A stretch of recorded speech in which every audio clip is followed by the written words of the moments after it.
clear, yeah.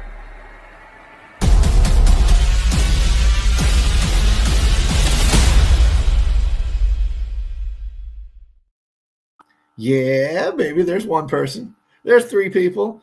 We're piling in. It is MLB Live Lock Show time. It's DFSArmy.com. Your boys Tattoo and Chop are here. We are in the cockpit, ready to rock and roll today with all of your starting pitching, all of your leverage stacks, all of your optimized lineups, the whole bit. It's what we do. And as always, down there at the bottom, NFL 2025 gets you in for half off your first month. So if you're new here, hit the like, hit the subscribe, and then just go put the code in at dfsarmy.com. You won't be disappointed, I guarantee it. We got another cheat code. What's up? Yeah. Sharpapp.com/geek, I believe, gets you a week free for the ARB tool and everything. Well, there you go. And that's where a lot of these guys are coming from when they do the proptimizers and the props and all that. Player props division is taking off and doing well for us. So, I mean, guys, it's just one-stop shopping. It's really all we're trying to create. If you like daily fantasy sports and you like sports betting, you like all that kind of stuff, man, this is just the best place to be with all the coaches that can teach you how to do it. We don't just offer picks. We actually teach you the education behind it. Intro out of the way. Not a bad one today, if I do say so myself. We'll just pat ourselves I on the would back. have told y'all to put Judge and Otani with Springer and Green last night. But did they hit? Springer and Green did, yeah. Otani and Judge, not too much. That's what you get for throwing the, Well, the way I see it is we're going to throw some more of that at you. Play it, don't play it. We don't care. We're DFS people. We're not sports bettors. But that said, you hit one for 5 or 6 legs or something the other day, and that paid for 4 legs, paid for a few misses. That's how it works. That paid for like 2 seasons worth. Right? Well, yeah. If you're just going to throw $5 a day on a little parlay or something, I mean. You only got to hit one at like plus 1,700 to do some real damage. Oh, Chuck says it's time to win. He really wants to play Lodolo tonight. 15 days to recover from a blister is plenty of time. That is true. And if you want to play him, put him in your tournaments. Because where is my guy? I had it on FanDuel anyway. Framber Valdez is your chalk. Yeah, same one. If you're playing your cash games, that's your guy. What's up, Long? How you doing, buddy? Let's dive in. Let's talk a little bit of weather because just like yesterday, ain't nothing to talk about. We'll knock that one out real quick. All green. Moving on. I swear that's the easiest thing to do. Unless you have something to say about weather, I don't. No. All right. I'm enjoying this, Oh, this fall.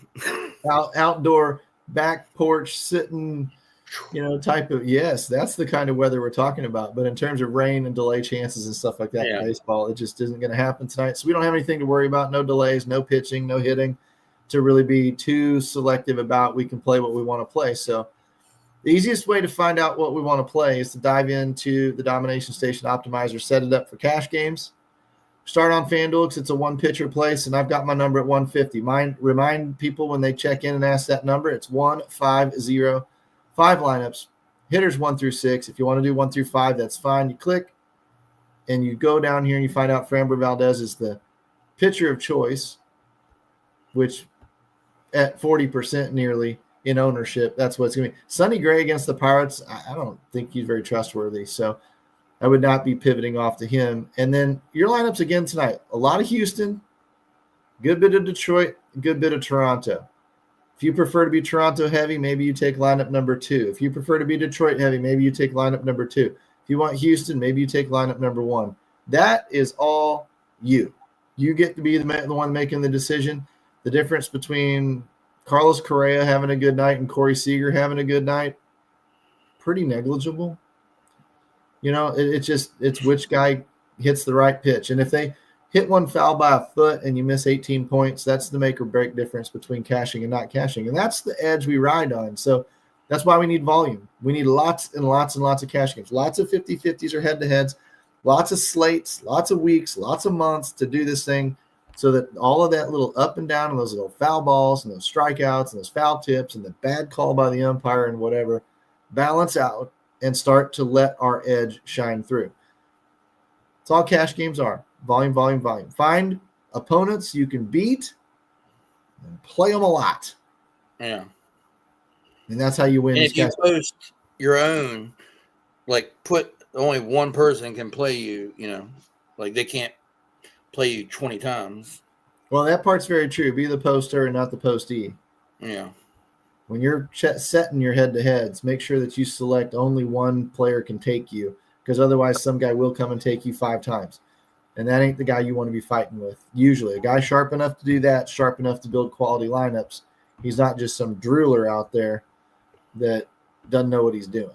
So you want to find the people that you can beat, the casual recreational players, and you just want to play them as much as you can. And then let your edge pan out over time. When I'm looking over here on DraftKings, I'll do the same thing. I'll set it at 150 and see where it goes. When it runs, I'll bump it up 25 at a time, see where it stops. There it did. So, I mean, my number here might be, 160 or so.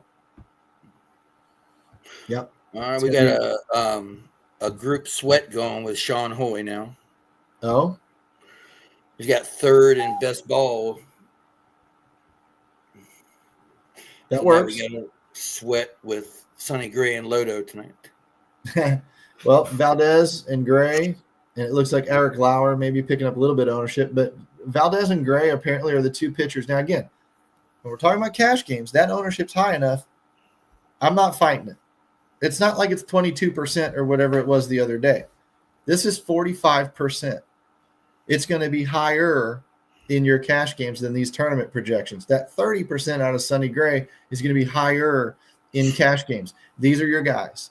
Yeah. You don't even need to do any research. You don't even need to look. You don't need to consider good chalk, bad chalk in your 50-50s. In your tournaments, absolutely. Pivot away. But in your cash games, take these 2, lock them in, move on. That should at least be Valdez. Yes, that should be who. And I don't like Sonny Gray, but it ain't about me. It's about 50% of the public. If over 50% of the public has that guy, I need him too, because then I can just block you and move on and make a better decision somewhere else. I don't need to split hairs. Well, maybe because if Sonny Gray does find himself tonight and 60% of your cash game has him, you're screwed. Your guy has to have a better night than Sonny Gray's good night, and that's just to kind of keep pace. You don't make those decisions in cash games. That is a poor man's play. If I see somebody like that doing that, when I go through my cash game lineups and my opponents, if I see somebody like that doing that, I mark them down, I write them down, I go looking for the lobby for their name. If it's, whatever, Sonny Gray fan 107, I target him the next time I see him in the lobby because I know he's making shitty lineups. He's my edge. But in this case, Valdez and Gray are in there with 100% of the lineups. So are Seager and Horner. And now these are bats you can kind of get away from a little bit. You can bounce around. But it looks like a lot of Texas on DraftKings, whereas it was Detroit, Houston, and Toronto on FanDuel. I'm seeing there's a couple of Cubs. So there's your underpriced guys on DraftKings. Texas and the Cubs. 4-man Texas stack. Now, if you like a 3-man stack, maybe you're up here at lineup 1 or 2 or 3. If you want a 4-man stack, totally up to you. There you go. Lineup 4 gave you 4 men. And then only 3 men in lineup 5. Your job is to make 5 to 10 lineups, maybe 3, whatever, and then pick your favorite one. That's all it is. Now that we know where those lineups are going and what teams they like, now we can start talking about tournaments because most people are going to build in this general direction tonight. So if most people are going to build in this general direction tonight, we get to spend the rest of the show trying to figure out if we like that idea or we don't like that idea. If we like it, sure, stay with it. In fact, you might even double down. If you really, really like Texas Rangers, you might go full-on 5-stack in a tournament and then 2-stack Detroit or something like that. But if you don't like it, this is a good opportunity to pivot away because in a tournament, we're not trying to be the same as everybody else. We're not trying to block everybody with players. We're actually trying to be different and be correct so that when we win, we have fewer people at the top of the lineup or the top of the leaderboard to battle with, which means we get deeper and deeper and deeper into the money with a lower and lower and lower score because we just happen to be right and everybody else screwed up. Simple concept. Yeah. That's DFS in a nutshell. No need to get cute in cash and small field tourneys and all of it. No need to get cute in any of it. Get cute in your GPP. if we dive over to Nilly's Carnage, just to double check, there's Sonny Gray and Framber Valdez at the top. Whoa, I'm stunned. Never could have guessed that. I mean, that's part of what looking at ownership first does for you. It lets you know when you start looking at the data and backing it up, is it pointing in the same direction? If it is, it's probably a good play. Sonny Gray can blow up like anybody. If you want to stack Pittsburgh, man, be my guest. Sonny Gray has been awful at times. Sonny Gray, to me, is the equivalent in NHL of a goalie playing a shitty team. Doesn't matter how good the goalie is. He's priced up with the assumption. But, let's say the Cardinals were playing the Rockies today. I'd stack Rockies. And the reason why is the Cardinals haven't played the Rockies well this year. At the time, I think 3 weeks ago when they played out in Coors, the Rockies had only won 6 series on the entire year. 2 of them were against the Cardinals. Guess how many times the Cardinals played them this year? Twice. Lost both series to the Rockies. And the Rockies thumped them. Of course, now, I know this because I'm a St. Louis homer. But my point is, if you know information like that, or a team matches up against a team, well, play it, do it. And you see a chalk pitcher like Sonny Gray, if it was the Rockies, I'd be stacked. Because why? Sonny Gray is chalk. When Sonny Gray is chalk, I might play Pittsburgh tonight. I've seen how bad, if it was Miles Michaelis or something, I know how bad these guys can be. And I'm not afraid. And nobody else is doing it because Sonny Gray's taking 25, 30% ownership. A lot of people are going to be on him. In tournaments, that's my first fade. Where's Ivan got to get personal and mean? Because he don't like you. I guess not. I mean, to be fair, I got stuck with you on the show. I don't like you either. We're going to make Tattoo cry today. I got to go. Yeah, you're absolutely one of my favorite people here. Hell, everybody is. I like everybody. Yeah. When I'm looking up and down the K-score thing, there's not a lot of K-score down here. There's Jacob Webb down here at the bottom, doesn't have a lot of sample. Robleski that has no sample. A little bit of Zebby Matthews, who we talked about a week ago. He's all right. His Carnage number sucks. His ISO against sucks. He's a very volatile pitcher, obviously, just based on these numbers. But look at all that red. There's a lot of red. There's a lot of bats that could explode. And again, when I see that up there in terms of ISO and a player that can give up power against, I don't care if he's chalk. In a tournament, I might stack against him. I don't see any pitchers on here outside of the guys that – who would you take if it wasn't Gray or Valdez? That's what inquiring minds are going to want to know. Would it be Berger or Lauer or Ray or Savali? Who the hell would it be? None of them look good. Yeah, nobody is like, play me. That might be – I know you're a big darts guy. That might be close your eyes and throw darts. I feel like I had picked one out earlier, but now I can't remember. The Dodgers are weird, too, because I think Shohei is pitching as well. Oh, is that right? Unless they had some kind of double hitter today, and I'm unaware. But yeah, I don't see it on here. I don't know. Yes, shows Ohtani.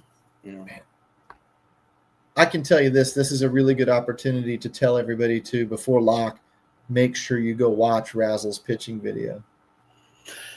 I was going to start saying, like, at 5 o'clock, hey, if you watch this before the show, because, Raz GPT is Raz GPT for a reason. Yeah, and pitchers are his thing, too. He'll tell you he really dives into pitchers and really, likes pitchers and whatever. So the point is, when I see a night like this, when I'm looking at it going, I don't know, throw darts. Razzle can give you some guidance. It's a very important night to probably go watch his video. But if you don't have time or for whatever reason, you're just going to MME and take a smattering of everybody. Look, there's not, I hate them all. I don't love anybody. Valdez is probably the strongest guy on the slate, but he doesn't have a K score. He doesn't have much upside. He might in this matchup. The VK score's up there at 550. A lot of innings. So he might be somebody I kind of just lock in. And the rest of them, I really and truly might just go to the DS, and whoever's picking up at least a little bit of ownership. I don't need the guy 1%. But if you've got a bunch of guys at 12 to 15%, 10%, whatever, I might just make them all eligible. and just kind of see on a night like this where it could be anybody. This is when instead of going all in, now I'd go all in probably on Framber Valdez, but I would not go all in on anybody else, including Sonny Gray. In fact, he might be a fade in tournaments, not in cash, in tournaments. And then I might pick any of the other 4 or 5 or 6 guys getting ownership, and I might put a 30% cap on them instead of, say, a 60% cap, where if the optimizer really, really liked a guy and jammed him in 60, 70% of my lineups, I might override that and say, you know what, I want a bigger mix of everybody because I don't know what's going off, and I don't think the machine does either. And that night's either going to go well for me and balance out and find a few extra lineups with a certain guy in there that has a good night, or it's going to end up really, really bad because the domination station knew what the hell it was talking about the whole time, and I was the idiot that put the lid on it and told it to slow down. I never know which night that's going to be. You do what you do with the information that you have at hand, and you live with the results. That's what we do. Yeah, I was looking at a couple of guys. Nolan McLean is somebody that I would consider. Wow, going up against Philly, and he's got no data in this. He's got some big K upside. Okay. And there's Lodolo at the bottom with no data either. I'd play a Shohei. He's garnering some ownership in tournaments. I mean, these are all tournament names. Your cash pitchers on DraftKings again are Valdez and Gray. Period. End of story. Lock them. Move on. If you disagree with it, fine. Eat the ownership and see what happens to you. It's Valdez on FanDuel. Yeah. Every other pitcher. I think in a small field, single entry or 3 max, you can pivot off Gray. Yes, I agree. And hope to be right somewhere else. And hope to be right. 100%. Just you hope who you pick does good, and the money perhaps that you saved went somewhere that did something. Correct. Don't make a difference if you save any money if the guy, if your pay up shit, Let's say you take Sonny Gray at 9,500 on DraftKings and Bergert at 7,200 for whatever reason on DraftKings. That $2,000. Let's say Sonny Gray gets 15 points, and let's say Bergert gets 15 points, and they wash out. Well, now your $2,000 has to get used somewhere. Let's say instead of a $2,400 punt, you go up to a $4,400 stud, and the guy pops off for a bomb, a 3-run, boom, you paid off. It worked. Even though your pitcher's got the same score, it's what you did with that savings that matters. Maybe it got you, a better stack than you were having to play a 5-man stack of somebody cheap, and you got to upgrade it a little bit, and that stack ended up working out. That's the difference. That's the fine line we walk in this game. And as long as people understand it and accept it, and the fact that Sonny Gray might have a good night and Bergert might not be able to do anything to keep pace, then that goes the other direction. And again, it is what it is. Tonight might end up great, might end up real poopy. I don't know. I was going to answer a question. Yeah, do it. I guess Milwaukee just said they're going to have a bullpen game, and how did that affect Arizona?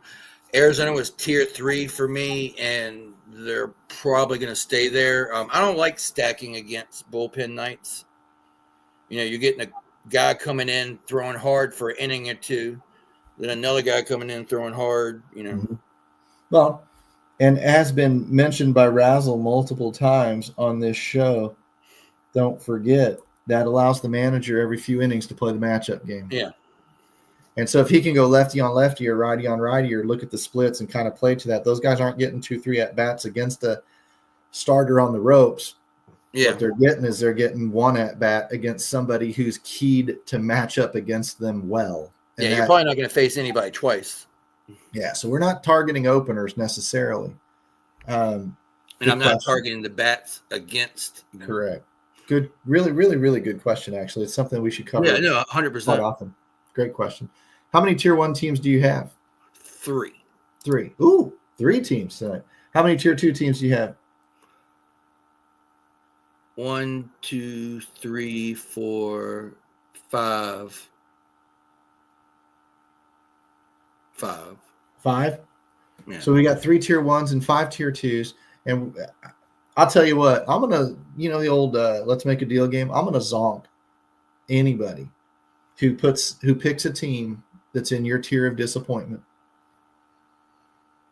When they do it, I'm going to go zonk. I'm just going to be like, y'all done. So let's try and get those tier 1 teams first. We've got the implied run total shared up here on the screen, and that is the ranking on the right-hand side, 1, 2, 3, 4, 5, 6. And it is Houston, Toronto, Detroit, Texas, LA, New York Mets, Athletics, so on down the list. They're organized by implied run total. For tournaments, you kind of want to stay above guys that are getting 4.5 and above. So that's all the way down to St. Louis. It's half the damn slate. 80% of the time, your nut stack is coming from those teams. Doesn't mean Arizona can't do it or Chicago White Sox can't do it. It means the odds are very, very low that they will do it. I like to look for these guys that are getting ownership and then who's slipping under the radar. And to be quite honest with you, they're all looking balanced tonight. The top 5 teams are all in the 60% total ownership. They're all about the same in terms of ownership, splitting hairs completely. Houston, Toronto, Detroit, Texas, LA Dodgers, all varying degrees of pricing and whatever else, but they're all about the same in terms of ownership. So we have not had this discussion yet. When I see one like this, I might not go low owned tonight and be like, oh, well, I've got to get lower owned. I've got to go down to St. Louis at 22% or Milwaukee at 19% or whatever. I don't need to worry about that. Nobody's the chalk tonight. Everybody can't be the chalk. Therefore, nobody is. So I would just play those top 5 teams, maybe top, New York Athletics, somewhere in there, those top 5, 6, 7 teams. Mix and match my 2 stacks out of that, and I would just be like, it is what it is. That's just how I play DFS. So as you guys can already tell, there's your chalk picture, there's your chalk lineups. You lock these guys in, and then you look to get different in tournaments. And when you get different in tournaments, there's your stacks, top, boom, done, no research necessary. See you tomorrow. I mean, that's how I play. A lot of other guys love to dive deep, and they don't like that really, really shallow research. But my history with DFS has proven that this, and then letting the optimizer do the mixing and matching for me, using the actual tools at DFS Army, has allowed me to play better than I would on my own. Guys like you like to hand build. Guys like Razzle like to really tweak the the projections and everything else and get certain guys to pull in and pull out and whatever else. And you guys do fine with your style. So that's what Razzle, you, and me, 3 different styles, 3 different people. Yeah. Go figure. Got any guesses yet for tier 1? Let's see. A's. He guessed tier 3, they're tier 2. Mets tier 1, they're tier 3. Blue Jays are tier 1. Cincinnati is not on a list, and Texas is tier 1. And DePrince to echo, Valdez is your lineup. He's your FanDuel pitcher. Maybe not in tournaments, but in cash for sure. All right, you line them up. Where are the A's? 2. That zonk. But he guessed 3, so. Yeah, I know. Well, it don't matter. He was underneath his own guess. Zonk. Where are the Mets? 3. Oh, they missed. Okay, I can't zonk for that. Blue Jays. 1. All right, there's one. There's a good one. Good shot, Don. How about Cincinnati? Now, he's actually calling that one for the tier of disappointment. Is he right? No, they're not on the list. Oh, too bad. I was going to undo the zonk. I don't know what sound effect. What it was unzonk. What does that do? Ivan says Texas. 1. Tier 1. There's 2 out of the 3, boys. Y'all are knocking it out of the park. Let's go. Tigers, 3rd team in tier 1. Yeah, I would say they're yeah. All right, there's your tier 1. Okay, so anybody else throws any name out there, you're getting zonked because it's probably landing in tier 2. I'm not going to say anything. I'm not going to zonk myself. That would just be very anti-host of me and very silly. I mean, and I have to come off looking like I have credibility here. So Don wants the Royals. 3. No, okay. They're tier 2. They are tier 2? Yeah. Zonk. He wanted them in tier 3. That's fair. Who are your other tier 2 teams? You've got what? We got, Houston, tier 2? 3. 3. Wow. Highest implied run total on the entire slate, and you drop them down to tier 3. Yeah, I probably had the highest last night, too. Right. We mentioned Toronto and Detroit and Texas. How about the Dodgers? 2. Zonk. I did zonk myself. Mets, we said we're tier 3. Athletics, we said we're tier 2. Milwaukee? Yeah, tier 2. Zonk. Kansas City, we mentioned. Chicago Cubs? 2. Zonk. Trying to go back to some of them teams that disappointed me last night. Right. What about St. Louis? Are they tier 2 or tier 3? Tier 0. Tier 0. San Francisco? 0. All right. We got one more tier 2 team. Who is it? You can tell us. It was Athletics, Cubs, Kansas City, Dodgers, Milwaukee. Okay, so we did mention KC in tier 2. Okay. Then I just had Arizona, the Cubs, Houston, Mets, and Philadelphia at the bottom. So there you go. Really, really simple. We've shown it enough in the domination station. You just go back, you check all those teams in, you run a 5x2. Tonight's a big enough game. Slate of games, you could run a 5x3 with a portion of them if you wanted to. And you just put all of those tier 1 teams over on that left-hand side, all of the teams, tier 1 and 2, over on the right-hand side. Mix them and match them. Cap them how you want. You want 20%, you want 30%, you want whatever. Cap them how you want. You can use Scott Newman's minimums and get it all to add up to 100% and get it appropriate, frequency of those big stacks. Do it however you want to do it. That is all up to you. But we've identified the pitchers and the teams for you for the most part, and it didn't take that long to do it.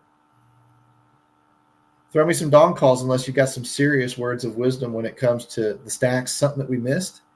No, I'll throw some dong calls. I got to go to hockey here in a few minutes. Let's see. I love my man Yaz again. Oh, the old Mike Yastrzemski. Is he leading off for KC? Yeah, I think so. I like Yaz, Nick Kurtz, Pete Alonso, and Riley Green again. Do we have any BVP worth it today? Nothing was ridiculous. Let's see. I mean, Vlad, he's 3 for 3, but whatever. I see Pete Alonso. Pete Alonso's he's got 3 bombs. He's not 5 for 19. Got 5 hits. But, all 5 of those are extra base hits. That's true. So if he hits one, it's maybe going to go somewhere. Yeah. Brian Reynolds against Sonny Gray's got 3 bombs. Brian Reynolds against Sonny Gray. Kind of the same thing. He's 5 for 25, but 4 of them are either home run or extra base hits. So if he makes contact. There's Francisco Alvarez as the Mets. And that's 2 bombs and 2 hits. I like Adelis Garcia. Okay. He's a good one. And I think he's actually a core for Raz. Oh, wow. I'm seeing when I look at and I sort it by home runs or sort it by power, I'm seeing Pete Alonso, Francisco Alvarez, and Brandon Nimmo in the Mets. They're all 3. They got multiple bombs off of Walker. So that tells me maybe not a bad stack idea. Same with Perez and Yastrzemski. Salvi Perez and KC and Mike Yastrzemski and KC have a bomb and 2 bombs off of Savali. So mini stack idea for Kansas City there. If you believe in BVP, which some people do and some people don't, and that's totally fine, those are things you can go off of. Yeah, I was like, Salvi, he's good. Vinny has been on fire. Yeah. What, OPS 1337, ISO of 586 with 5 home runs over last week. Damn. You getting that out of Research Station? Yeah. The trends tab in the Research Station. Those are good numbers, man. You can find hot hitters in there. Really easy. It's another way to use the tools. Not only, like last week, it would last 14 days. He's got 8 home runs. It was 560 and 232. So he's actually, heating up more. Yeah. That's good. It's not like like we say, go back and look at 14. Maybe those 7 numbers look good, but they could be going the wrong direction. Correct. And that's the time to put the disclaimer on everything. Past results are not indicative of future performance.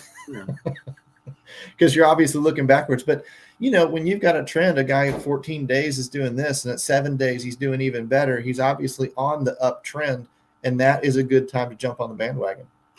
Yeah, I was like, if you want to look for some home run guys yourself, go over there and look at ISO, home runs or less, 14. Look at fly ball rate, hard hit rate, and you can see who's up there. I mean, we've got the tools. That's the thing. So again, down there at the bottom, that code, that VIP code, and really and truly, 50% off your first month is absolutely insane. It's the best discount we run all year. And it's going away here. Football's starting soon, right? Yeah.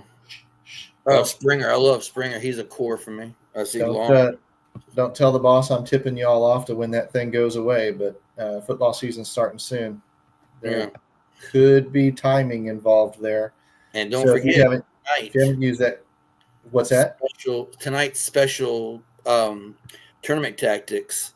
Oh, that's right. First one of the year. Yeah. You got all four of the brains back together talking week 1 tournaments. And you know what? If he mentions it, he better mention it. If he doesn't mention it, you'll probably be in the audience comments. If he doesn't mention it, slap him silly for it. They need to mention that no sweat FanDuel tournament, the $5 deal. These guys are talking about loading up all $750 for it or whatever. Bobby's on there, so I have no doubt. Make sure they mention it. And I mean, if not, y'all heard it here. But everybody needs to know that. I don't know how. I'm sure all outfits are talking about it, maybe in their Discords, but the world needs to know it. That contest needs to fill. You need to get that converted over to money. Max it out. Yeah, and or to the best of your ability, whatever it is. If you only got $100 on your account, that's where I'd put mine, and then pull that shit out in week 2, and then just take that free money and run. Because you're gonna make 20 lineups, 10 of them will cash. You get half your money back, but the other half comes back to you in no sweat credit. Yeah. And in theory, that turns into cash when you keep on going with it. And then whatever you can turn it into, withdraw it and go back to where you normally play. Play through it once before. It's only one time. It's a 1x playthrough. It's not some 10x drip that they used to do. It's a 1x playthrough. And the same thing with sports betting sites and all the gambling sites. When they offer their deposit bonuses, go look up how many times you got to turn that money over. Go look up what the deal is and max them out. That's what they're there for. And nobody does it. That's why the sites continue to offer these things, is because 75% of the world is knuckleheads. And if you follow DFS Army, you follow me or Tattoo or these other guys, we're not going to let you be a knucklehead. Knuckleheads lose money. We win money. Yeah. I mean, I give out knucklehead bets, but for sure, they're based on research and they're not meant to be your main source. They're meant to, hey, let me throw $1, $5 on this for shits and giggles. Right. So, you know what? And sometimes you shit, and sometimes you giggle. I woke up the other morning giggling. There we go. So, I'll tell you what. You go play hockey. We'll let everybody go tonight. Thanks again for a great week with you. I'll be back with Brazzle, I guess, on Friday. Yeah. Me, Tattoo, DFS Army crew, MLB Live Lock Show. Let's go make some money tonight, and we'll see you guys on Friday. Later. Later, guys.